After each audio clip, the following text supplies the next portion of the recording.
ওই যে জামাতের বুরকাওয়ালিরা যারা, এরা এক একজনে একটা বুট দিব আর দুইটা ফল বুট লয়ে যাইব ভিতরে করিয়া। এটা কিন্তু কয়ে দিলাম আমি,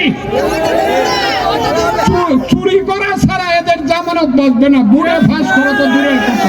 প্রশাসনকে বলবো, ইটনা অষ্টগ্রাম মিটামনের প্রশাসনকে বলবো, আবারও বলছে নো টক, এই চুপ করেন।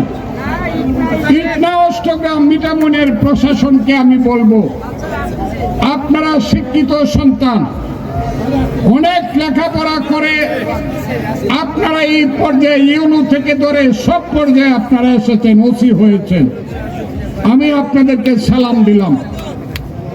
ইটনা অষ্টগ্রাম মিটামনের প্রশাসন, আপনারা এখন পর্যন্ত বড় কোনো অন্যায় আমার উপরে করেন নাই, আমি আপনাদেরকে ধন্যবাদ দিলাম। এবং আজকের যে মিটিং, এই মিটিংয়ে আপনারা যে সহযোগিতা করছেন, সামরিক বাহিনী, পুলিশ বাহিনী সহ যারা আছেন থানা থেকে এবং সিভিল বাহিনী সহ সবাইকে আমি ধন্যবাদ দিলাম। কিন্তু আপনাদের নির্বাচন কমিশন কইছে এমন একটা ইলেকশন করবে যে ইলেকশন আগে কোনোদিন হয় নাই, কইছে না?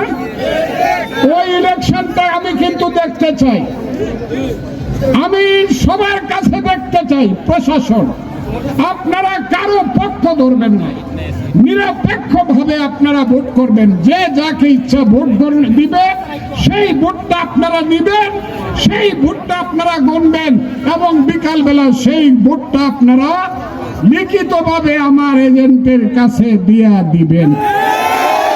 কি আমি ঠিক কথা কইছি?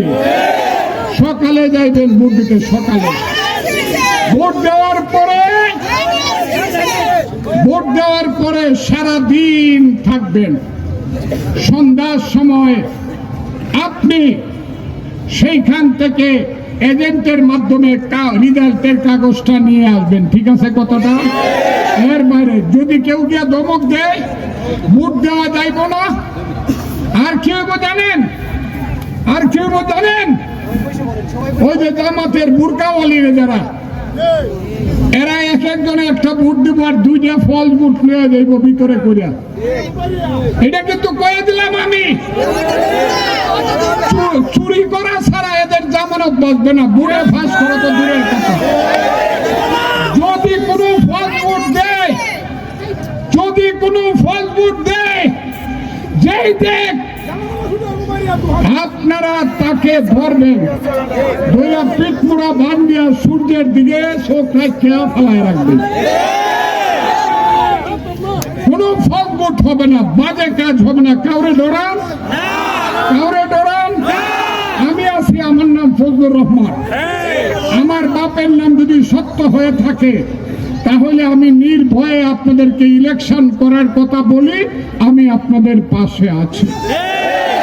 আমি আপনার সন্তান, জীবনে আর কোনোদিন আমার বয়স 5 বছর 7 বছর 10 বছর হবে না।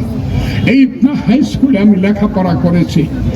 59, 60, 61, 62, 63, 64 সনে আমি মেট্রিক পাস করেছি। এই হাই স্কুল থেকে আমি জীবন ইটনা হাই স্কুল থেকে পাস করে গুরুদয়াল কলেজে লেখাপড়া করেছি। এই মাঠে আমি ফুটবল খেলেছি। কত লোক ছিল, সালাম দিয়েছে, আমার স্যারেরা ছিল, চলে গেছে।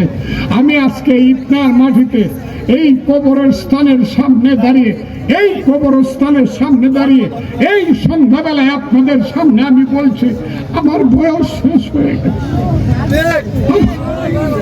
আপনাদের দোয়ায় আমি বেঁচে এসেছি, আমার বয়স শেষ হয়ে গেছে। আমি হয়তো আর জীবনে কোনোদিন আপনাদের কাছে ভোট চাইতে পারবো না। আমার জীবনের শেষ ভোটটা আপনারা আমাকে একটা দিতে পারেন না? বলেন, শেষ ভোট আপনারা